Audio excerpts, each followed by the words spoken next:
You're listening to the ECG Hackers podcast. Don't forget to like and subscribe. Hey there, golf lovers. Welcome to this round 4 US Masters preview. We're down under in Australia, so only got a few hours to wait until that final round starts. So we might just go through what happened round 3 and then look at who we think might pick to win the round 4. Over to you, Zook. Thanks, Ash. It was a very exciting round 3. I think we were all on the group chat and exchanging our thoughts and opinions and enjoying the what for us was a morning view, and it was great for us to be able to enjoy that over the weekend. But I guess firstly, Ash, what was your highlight of the day's play? Wasn't it crazy? I mean, I've been getting up at 2:30 a.m. Australia time. I waited all the way to the last 2 minutes of the whole broadcast. My highlight was Bryson DeChambeau holding out under pressure right at the very end on the 18th hole. That was my highlight of the day. I loved watching him. He looked tense. He looked under a lot of pressure. He is my favorite golfer, and bang, he held it out in the 18th. That was my highlight. What about you, Rand? Did you see anything you liked? How good is it all overall? Like, I'm just loving the fact it's tight. It's so good. It's like booking it for like a WWE event. Like, you're booking it out, making it climax right at the end. My highlight was Scotty when he hit that. It was an eagle.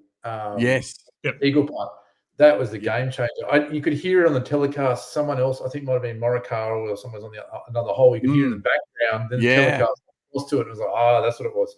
And that's kind of changed the game a little bit. He was slipping and he sort of managed to come back with that shot. So that was definitely my highlight. Definitely a US Masters changing moment again from Scotty Scheffler. What about you, Zook?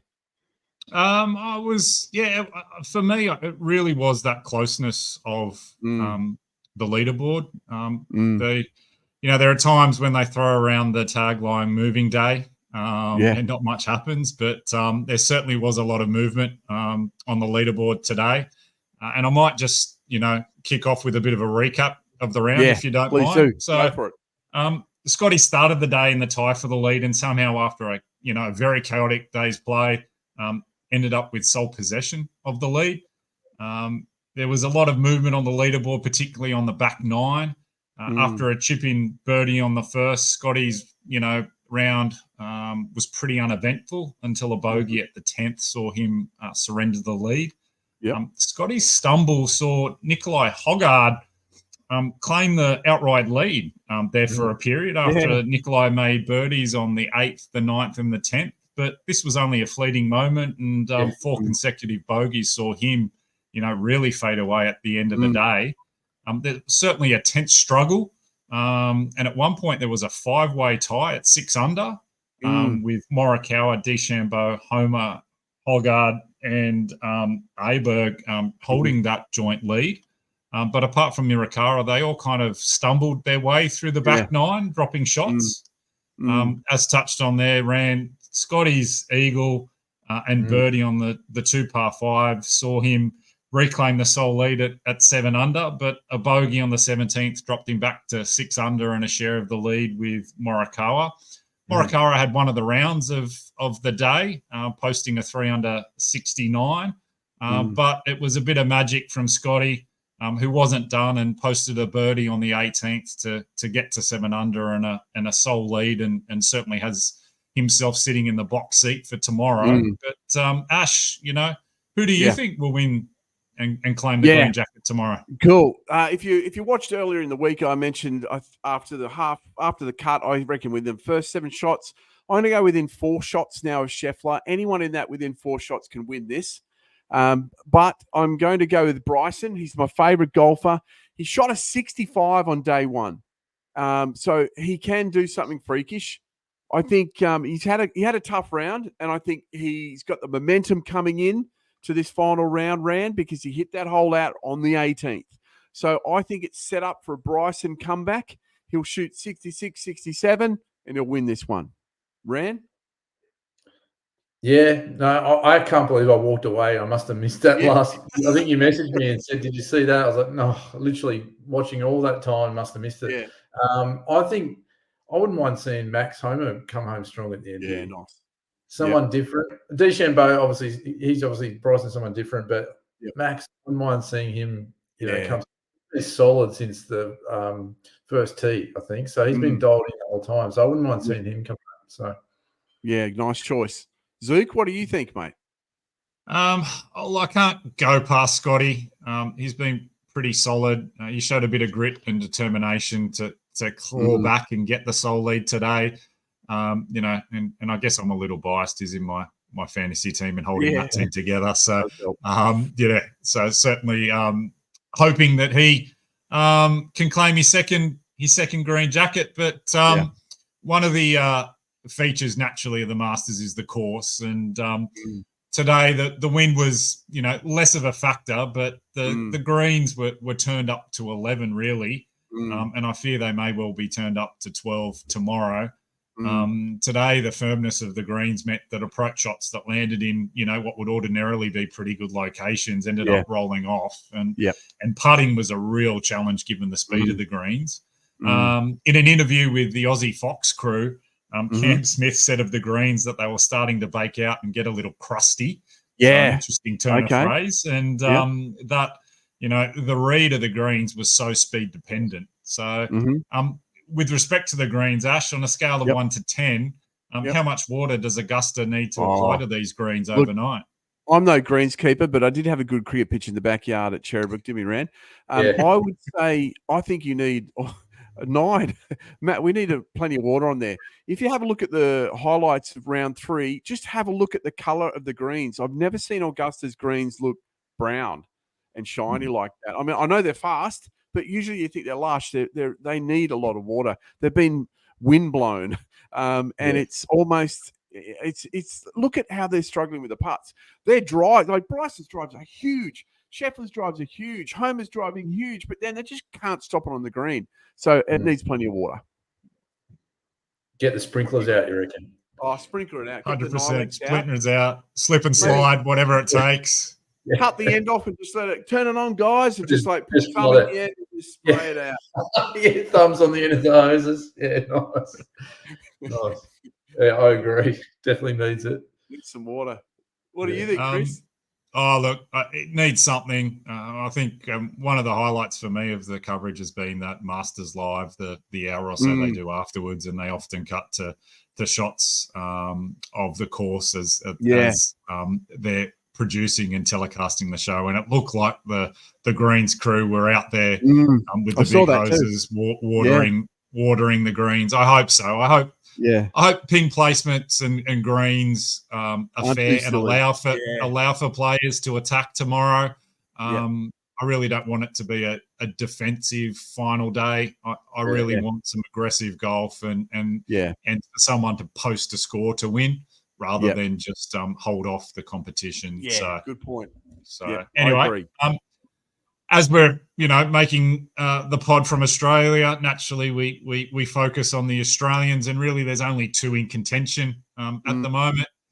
Cam Davis was working on a nice round and was 5 under before he chunked a chip and returned, and a bit of a return to sender chip there with the ball landing back at his feet. Made me feel good. The resulting double bogey started a bad run and had 2 more bogeys on the next 3 holes. In the end, he finished up at -2 through 54 holes. And Cam Smith, the other Cam, had a solid par round today, but may regret the bogey he posted on the last hole, which saw him drop to -1, and perhaps maybe a little too far adrift of the leaders to make a run. But if there's anyone who can, it's Cam Smith. But nice. Ash, in respect of both Aussies, will you think they'll be able to stay in the top 10? Quick answer, yes, I do. I think both will stay in the top 10. Cam Smith's on the charge. Cam Davis is a bit under the radar. I think Cam Smith will come and beat Cam Davis. That's my pick. And they'll both be in the top 10. Yeah, did Smith, I think he bogeyed the 17th as well, didn't he? But it was just all the putting. It was just a bit, I don't know, almost unpredictable, unfair almost. Yeah, it felt like it was like, okay, just go back in the sheds at whatever I think might have been 3 under or something like that. Yeah. And then he bogeyed the last 2, and it just sort of hopefully. Yeah, he bogeyed the last. Oh, just the last. Okay, Yeah. cool. Other than that, he had a good round.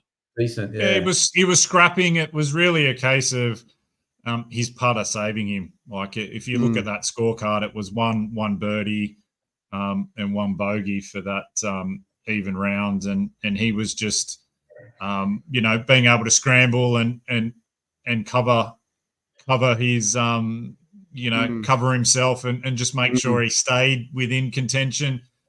But it certainly proved for how tough the greens were of someone with Smith's capability to say how hard it was. Agree. But speaking of... Sorry, mate, I was just going to say, to your point, Chris, earlier, like if these guys need to come out and be able to attack, if there's no attacking ability tomorrow morning, then it's going to be really tough to close that gap. So it could be tough for them. Yeah, could be tough. Get the 9 legs out. And speaking of people who found it tough, we'll quickly just touch on Tiger. His round started well with a birdie on the 5th and played a phenomenal iron shot to get on the green at the 6th. But after that, it just seemed to all fall apart. He just went on a run of bogeys and double bogeys, and in the end posted an 82, which is the first time that Tiger has ever failed to break 80 at Augusta. When you think about the number of rounds and how hard that course can be, that's, again, demonstrating how hard conditions were. Yeah. But after such a solid first two rounds, Ash, why do you think it went so wrong for Tiger today? And do you think he can make it to the end of the tournament? He'll make it to the end. He'll battle through. He's in a lot of pain. Like I was on the group chat last night with you guys very early in the morning. I mentioned he looked like he had a mask of pain he was looking through. He doesn't seem himself. He's very withdrawn and he struggled. So I think I don't know his problems, but he looks like he's in pain and walking in between the greens. We all know that. But I think he'll make it to the end, but it won't be pretty. What do you think, Rand? Yeah, no, 100%. I think he's done the right thing. Obviously, he got his brand out there as well, which is probably a good thing for 3 or 4 days. So, well, we've got to see the red. I want to see what he's going to wear tonight. Yeah, a good point, actually. Big reveal. Yeah. That wouldn't be on brand if he didn't wear red, would it? So, no, it's a shame, but I don't think it's unexpected, really, is it? Mm-hmm. And I actually liked seeing Vijay Singh still there. Had a couple of nice shots there. Did all right. He did all right. Jose did all right. So those ceremonial champions didn't do too bad. But that's right. But anyway, maybe just to wrap things up, Ash, do you want to just post up the fantasy and give us a bit of a rundown as to where we are after the third round? Absolutely. So the ECG Hackers Fantasy, we've got Tim, who's on 24 over.